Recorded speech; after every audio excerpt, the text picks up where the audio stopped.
Hey, it's Lon Welsh at Your Castle Real Estate. I've got my guest star here today, Joe Massey at Castle and Cooke Mortgage. And I want to understand a little bit more about why consumers are a little bit gloomy and why the buyers are a little bit reluctant to buy. And Joe, can you tell us a little bit about the trends in affordability and what's driving that? Yeah, absolutely, Lon. So the chart that we've got here shows decreasing affordability or increasing mortgage payments. And what you see is if you go back 10, 15 years, the average home payment was as low as $577. Well, over the course of about 5 or 6 or 7 years, that increased up to $977. Well, that's a function of interest rates were really low, but home prices were going up. Well, what's happened over the last 2 years?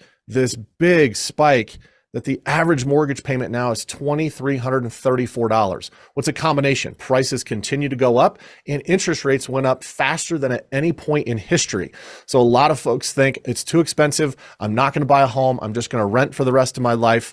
Well, I get that. It is more expensive than it's ever been, but you're also gaining wealth at a faster period than you've ever gained in the past if you own a property. I encourage real estate agents out there, home buyers out there, think about maybe buying a property that's not your forever home. The concept of a starter home, I think, is really coming back in the market. And we're seeing people buy that first home that's maybe not perfect, but we can buy it, we can afford it, we can live in it for 2, 3, 5, 7 years, then build equity, sell that home and trade up to a bigger, nicer home at some point in the future. Are you seeing more agents and more buyers doing that right now, Lon? Oh, absolutely. I think it's going to be the strategy for the next year at least. Yeah, I completely agree. So make sure you share this with your database. If you guys have questions, put a comment down below, reach out to Lon, reach out to myself. We'd always be happy to chat.